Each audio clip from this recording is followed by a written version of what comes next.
Hello and welcome back to the Life and Lessons of Me. I'm your host, Jordan. So in this episode, I want to, just realize, I guess, how much of an inspiration I am to people.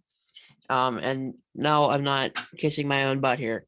I'm just saying what people have said about me. And I guess want to talk about, how I haven't realized that as much. Like I realized that, I with the podcast and trying to help people and things like that.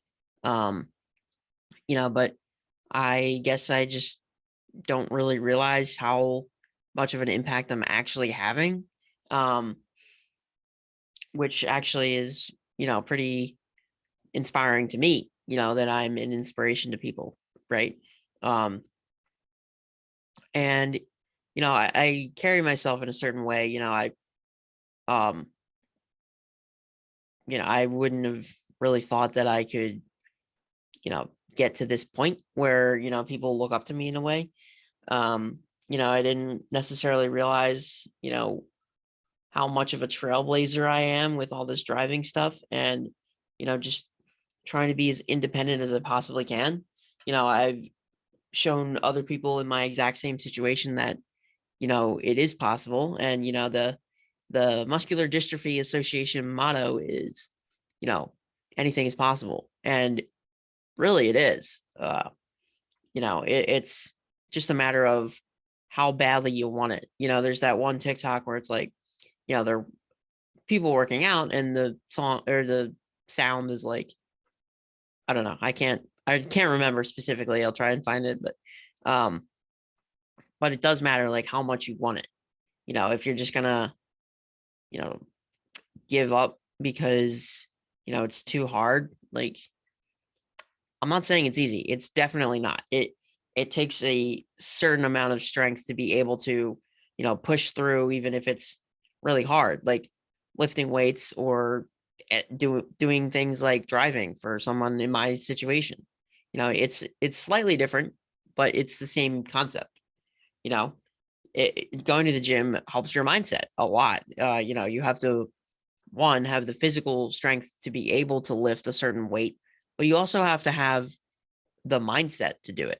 If you're someone who's like, oh, there's no way I can lift that much weight, then there's no way you're going to lift that much weight. There's literally no way. You've already created that sense that there's no way. And I'm I'm even guilty of doing that. I'm guilty of saying like, oh, that's not going to work, or like this won't work out this the way that I think it will. Um but 9 times out of 10 I've been proven wrong, even to me. Like I don't know, it's something like subconscious that's pushing me, and pushing me and pushing me, and it won't let me give up no matter what. And I don't know what it is, but it's something deep down inside of me that's like, this is not you. Like, it's pushing through my, ability to overthink. Like it's like, overthinking, go away. Just focus. Like, you know, um, just focus up, go after what you want, go get it. Don't take no for an answer ever. Don't do it. Sometimes no means no, but like comedy. But it's like, I'm not going to just give up because it's difficult. And I don't think anyone else should either. Um, and I'm not saying that giving up is not an option. Like it's totally an option, but it's just not the option that I would go with. Nah, because I've already sacrificed enough in my life. I'm not, changing my dreams at all. Like, right. Something like driving is a pretty normal thing. Like, most people do it when they're 16, and it's very freeing. And, people, start to grow up once they have that feeling of independence, and that's something that I have been waiting on for a really long time, which is going to make this whole license thing and the car stuff so much more rewarding.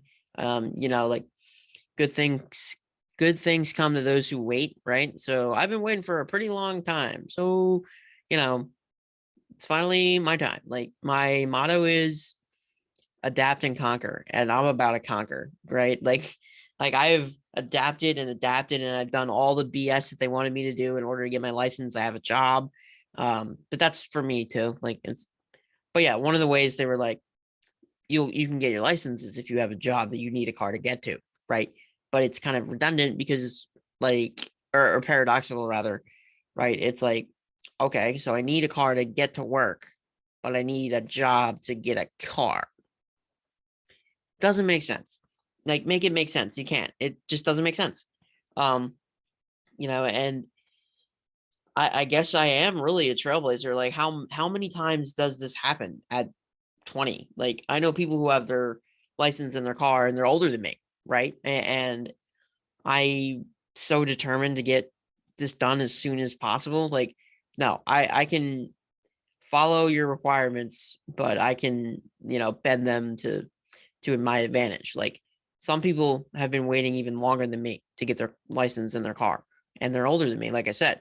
So if I can do this now, I can show everybody else who's younger than me, who's slightly older than me, that they can do it too. It's not necessarily um, you know, easy, but there are ways that you can, get this done. And, I haven't been going to school in person, and that was one of the other reasons why, they sped this up for me. And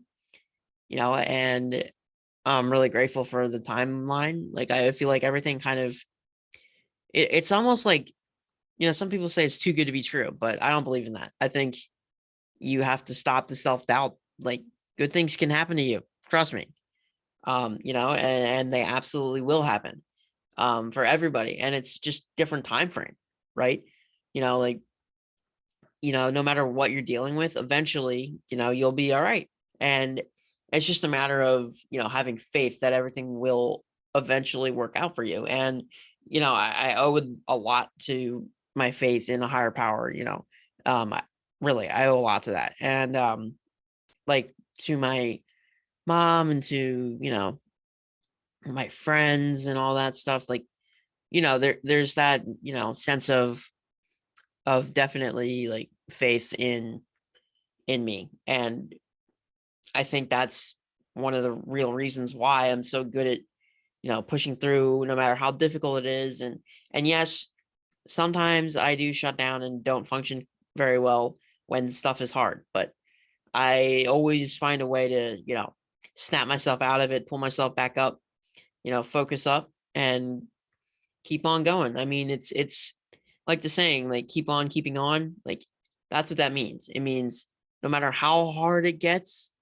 keep moving. And that's what I want a tattoo of. I want to Semper Fidelis, which is always faithful, right? It's the Marines motto. No, I'm not a Marine, but that would be pretty cool if I was. But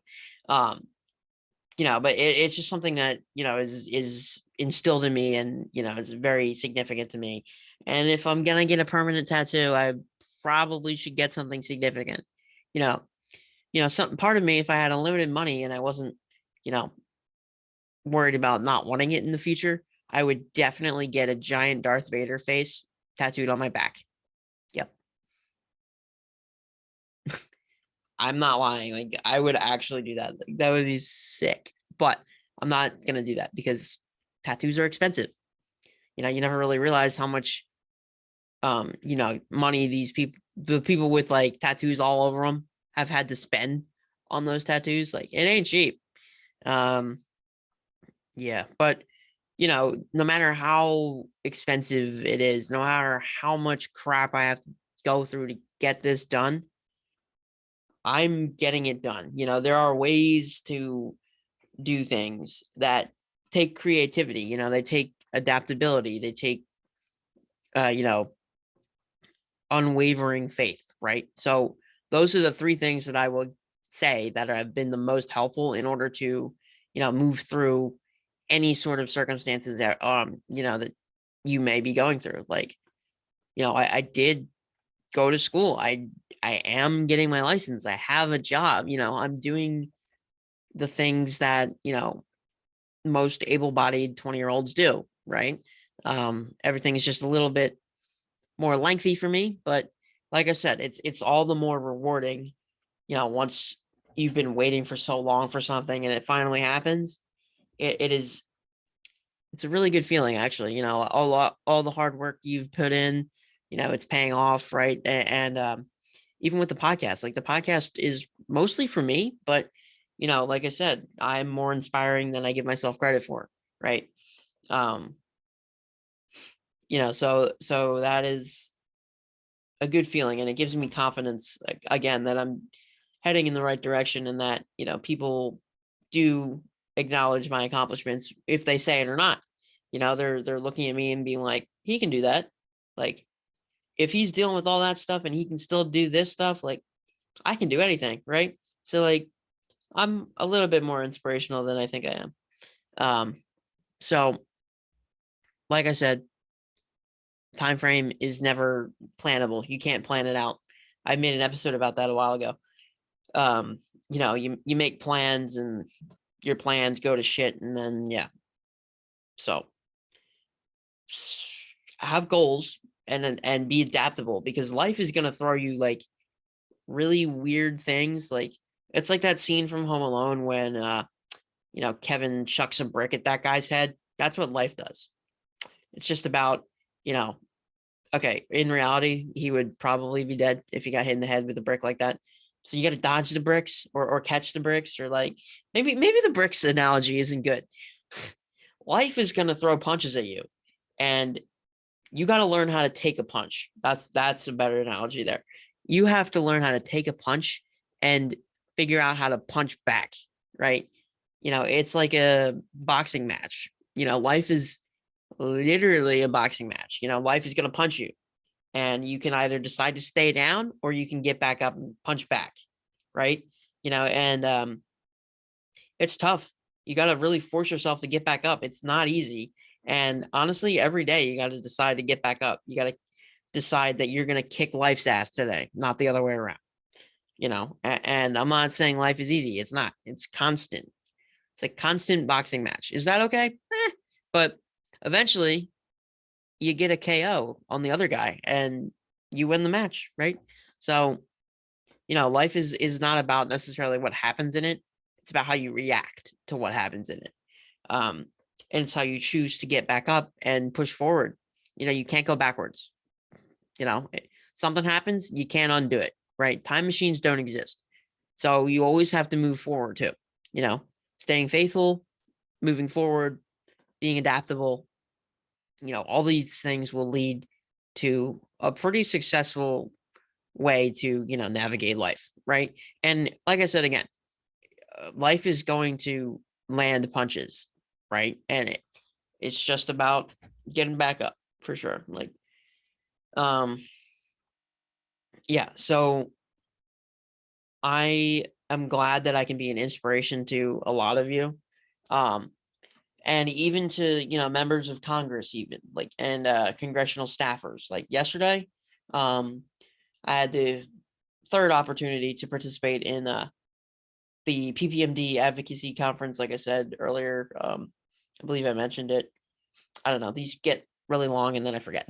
But yeah, that's an amazing experience, and that makes me feel like I'm making a difference in more ways than just perspective from this podcast and things like that. Like, I'm actively involved in my own um in my own advocacy. Like, it's advocating for, more appropriations for research into Duchenne specifically. And it's a good experience. It's kind of interesting. Like, it feels better when um you're actually talking to the congressperson themselves. And unfortunately, only one of them actually was in in one of these meetings. So that gave me more respect for that specific congresswoman, from the Pennsylvania 7th district. I believe Susan Wild is her name. So if you live in the 7th district, shout out. You elected a good one. But it is what it is. And I think, being able to share my story with elected officials is one way that, I'm making a difference, right? It's not the only way, that's for sure. And And then the other thing we were doing was, asking for alterations to the FDA approval process. Like, how messed up is it that they don't consider patient input when, actually going to approve something or not? They don't. They take it down. They like acknowledge the patient input. Like, for example, if I was taking a drug experimentally in a trial and I said, this works really well and I see a difference. If the drug company itself doesn't see the results that it wants to, it will just, circle and circle and circle and it'll never get approved because, these science experiments are experiments, but they have to realize that it affects real people, right? It's not just, we're not just data, okay? We're not, data with feelings and emotions and thoughts and like, yeah, we're not just data points. It's hard to get it through a scientist's mind, right? For somebody who is thinking only in terms of science, only in terms of what results based on their controlled experiment, right? But experiments only get you so far. You need to consider everything. Like, it's tough to be someone who strictly believes like, well, like, okay, yeah, we're in a scientific study, we consented to it, right? But the fact that they don't consider our input in the final approval process, like they just look at the math, which, like I said, science, but it's more than that, right? It's like the science is working and we're seeing it work in practice, but then at the same time, science is causing it to take forever and things like that. I know a friend who was in a trial for 2 years and the drug he was on actually was helping and stuff like that. And it's still not approved. And keep in mind, this is probably like 6 years ago, maybe. Wait, what year is this? 2022. What was 6 years ago? 2018. Maybe it was earlier than that. It might have been 8 years ago. Who knows? But either way, it's still in the trial phase. So why? Right? Like, I mean, if the COVID vaccine can go through in like 2.5 seconds, why can't anything? Like, you know what I mean? Like, I don't know. It's like, that's a whole other issue. But, this act that we were asking them to sign off on was called the Benefit Act. And that act would, require the FDA to consider, patient input into approving these drugs. Like, if we were all saying it doesn't work and they're saying it does work, they'll be like, maybe it doesn't work. And if we're saying it totally does what it's supposed to do, and they're saying, well, we're not seeing enough data, like,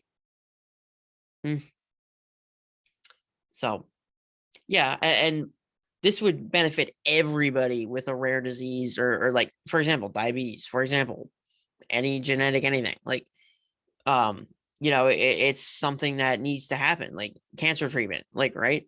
If you're like, oh, this cancer treatment totally works, and the company's like, meh, tough. Like, they're not gonna consider that, and it's kind of screwed up.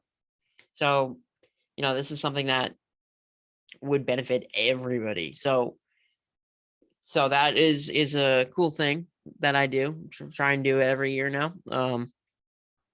And it feels good. It feels good. And yesterday I did a lot of stuff and I actually felt like I was pretty busy and it felt really good. Like I was exhausted at the end of the day, but it's the rewarding exhaustion, right? And it's like after a day of hard work, coming home and just chilling and watching TV, nothing better than that. So try it sometime. So I think that's going to do it for today's episode of the Life and Lessons of Me. Hopefully it wasn't too long for you. Hopefully I was comedic enough. Maybe I should try stand up. Oh, wait. See what I did there. Yeah.